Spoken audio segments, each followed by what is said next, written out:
ਮੈਂ ਜੇ ਕੋਈ नॉर्मल काम भी करती सी तो मैं बहुत ही मैंने दर्द फील होंदा सीगा। तो देसी इलाज करते हैं, कोई पट्टा लगवा लिया, कहीं से गिलास लगा लिए, जो थेरेपी जो भी चलती है लोकल, वो सारा हमने ट्राई किया। मैं डरदी सी भी मैं जे ऑपरेशन करवाया तो ਲੱਤਾਂ रुक जाणगीਆਂ।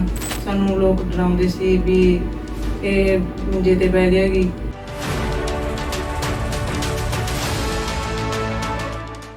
ਮੈਂ ਸੁਖਵਿੰਦਰ ਕੌਰ ਸ਼ਹਿਰ ਖੰਨਾ ਪਿੰਡ ਲਿਵੜਾ ਦੀ ਰਹਿਣ ਵਾਲੀ ਹਾਂ।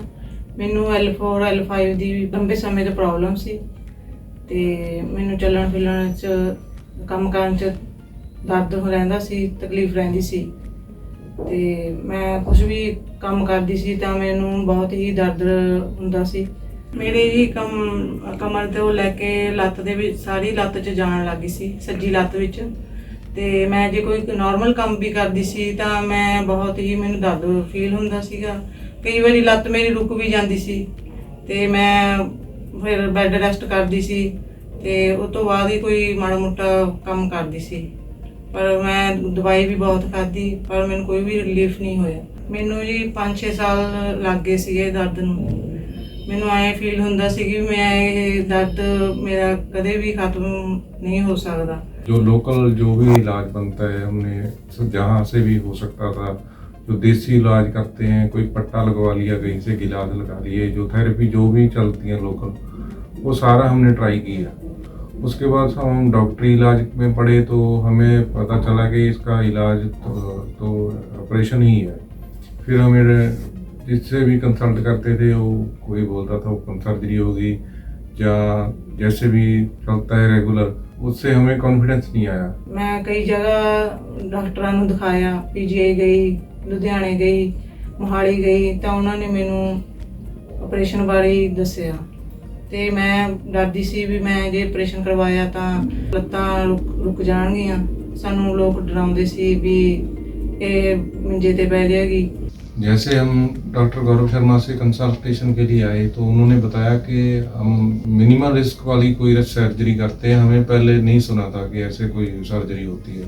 उन्होंने हमें मशीन के बारे में बताया, जो भी था वो मिनिमम कट वाली सर्जरी थी कि मिनिमम ब्लड उसमें बहता है और रिकवरी के चांसेस ज़्यादा हैं, कोई अपने इन्फेक्शन का चांस कम हो रहते हैं।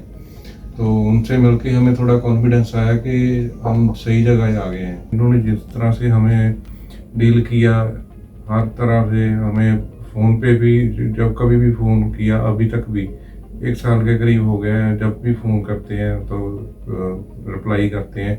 हमें इनसे मिलके थोड़ा पॉजिटिव वाइब आई कि हमें डॉक्टर सही मिले हैं। तो हम ऑपरेशन के लिए रेडी हुए, थोड़ा समय लगा। जैसे भी इन्होंने डेट्स दी हम लोग ऑपरेशन के लिए आ गए। अभी मैं 10 जून 2023 को मेरी सर्जरी को साल हो गया तो उस तो बाद मैनू दर्द बिल्कुल भी नहीं है। मैं बिल्कुल ठीक हाँ। मैं अपने नॉर्मली काम सारे करती हाँ, अपने बच्चे भी संभालती हाँ, उन्होंने स्कूल भेजती हाँ, घर का सारा काम मैं आप ही करती हाँ तो मैं अपना बाहर वॉक पर भी जानी हाँ तो मैं कोई जो पार्टी शादी अटेंड करनी होंगी वो भी करती हाँ। डॉक्टर ने बोला था कि झुक के कोई काम नहीं करना, तो उसके बिना जो भी काम हो रहते हैं घर में वाइफ के, वो सारे यही करती है। कपड़ों से लेके मशीन में जो भी खाना पीना जो भी बनाने होते हैं सारा यही करती है। बच्चों को देखना, तैयार करना, जो भी है सारा यही करती है खुद से। मैं बिल्कुल नॉर्मली जिंदगी जीनी है अपनी। मैनू बिल्कुल भी फील नहीं होंदा भी मैं भी सर्जरी करवाई हुई ते मैं बहुत ही खुश हाँ अज भी मैं इस दर्द तो छुटकारा पाया। मैं तो सबको यही रेकमेंड करता हूँ कि सर से एक बार मिलो, आप इनसे आप एक बार कंसल्ट जरूर करो अपनी प्रॉब्लम। इनके पास बेहतर मशीनों के साथ ये काम करते हैं। मेरे को लगता है आज की डेट में अगर किसी को भी ये प्रॉब्लम है, इनसे एक बार जरूर मिले आके। हमारी जो कमर है उसमें एक के ऊपर एक ब्लॉक्स की तरह बोन्स अरेंज होती हैं, ये उसका ढांचा होता है और इसके बीचों बीच एक नस जाती है जो नस हमारे टांगों को, पैरों को सप्लाई देती है, सिग्नल्स देती है, जिससे हमारे हाथ, हमारे पैर काम कर पाते हैं। ये जो नस है, जो मेन नस है, ये आगे ब्रांचेस में डिवाइड करती है और ये जो ब्रांचेस हैं इनको निकलने के लिए जो ढांचा है, जो ब्लॉक्स हैं, उसमें छोटी छोटी मोरियां होती हैं, उसको बोलते हैं फोरामेन।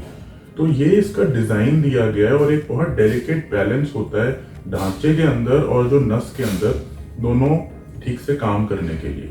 अब मिसेस सुखविंदर कौर के केस में जो ढांचा है, जो एक के ऊपर एक ब्लॉक्स लगे हैं, उसमें एक ब्लॉक आगे की तरफ मूव करता है या स्लिप करता है। उसकी वजह से जो मेन ब्रांच, जो नस जा रही है और जो उसकी ब्रांचेस जा रही हैं, उन पे दबाव आता है, तो वो अपना जो आगे सिग्नल नॉर्मली भेजती हैं, वो आगे सिग्नल नहीं भेज पाती हैं। उसकी वजह से पैर सुन पड़ते हैं या दर्द होती है, कमजोरी आती है। तो ये बहुत क्लियर कट डिफाइंड प्रॉब्लम है। अब मेडिकल साइंस में हमारे पास इसकी कोई ऐसी दवाई नहीं आती या मेडिसिन नहीं आती कि हम उसे खिला दें और जो वो ढांचा आगे, ब्लॉक आगे गया हुआ है या जो मन का आगे स्लिप करा हुआ है, अपने आप अपनी जगह पे आ जाए और फिक्स हो जाए। इसको हमको जाके ही फिक्स करना पड़ता है ताकि ये जो नसों पे या जो ब्रांचेस पे दबाव है वो हट जाए और वो अपने सिग्नल्स नॉर्मली भेज पाए। तो ये जो हमने इनकी सर्जरी करी है, इसमें हम पेडिकल स्क्रूज लगाते हैं और एक स्पेसर लगाते हैं, जिससे ये हम इसको अपने ब्लॉक जो आगे चला गया है उसको अपनी जगह पे ले आते हैं और फिक्स कर देते हैं। इसको हम छोटे छोटे कट से करते हैं, ओपन सर्जरी नहीं करते। दूसरा जो हम इस ऑपरेशन में मेन डर क्या होता है कि जब हम पेडिकल स्क्रूज लगा रहे हैं या हम स्पेसर डाल रहे हैं, तो हमारे से ही जो डेलिकेट जो नसें जा रही हैं वो हमसे ही कहीं डैमेज ना हो जाएं। तो इसके लिए हम एक स्पेशल अलार्म सिस्टम यूज करते हैं, जिसमें बॉडी में सेंसर्स लगा के करते हैं, और अगर हम ऑपरेशन के टाइम पे उन नसों के पास जाएंगे या हमारा जो पेडिकल स्क्रू नसों के पास जाएगा या जो स्पेसर है उसको टच करेगा, तो एकदम अलार्म सिस्टम आ जाते हैं, आवाज आ जाती है, तो हम अपनी ट्रेजेक्ट्री उस हिसाब से चेंज कर सकते हैं। दूसरा, ये जो ऑपरेशन हम करते हैं, हम स्पेशलाइज्ड माइक्रोस्कोप्स में करते हैं, जिससे हमें 10 टाइम्स मैग्निफिकेशन मिलती है, 10 गुना चीज बड़ी नजर आती है और इल्यूमिनेशन, उसमें लाइट बहुत अच्छी आती है, तो क्लियर कट स्ट्रक्चर्स नजर आते हैं, तो कोई भी गलती होने के चांस बहुत कम हो जाते हैं। तो मिसेस सुखविंदर कौर की जो ये प्रॉब्लम थी, इसका हमने क्लियर कट प्रॉब्लम पहले हम डिफाइन कर पाए, उसका हम एक प्लान बना पाए और फिर हम उसको एग्जीक्यूट कर पाए, जिससे कि वो अब 1 साल बाद बिल्कुल ठीक हो चुके हैं। तो ये मेडिकल साइंस का एक मार्वल है कि हम इस टाइप की प्रॉब्लम्स को इजीली अब सॉल्व कर पा रहे हैं।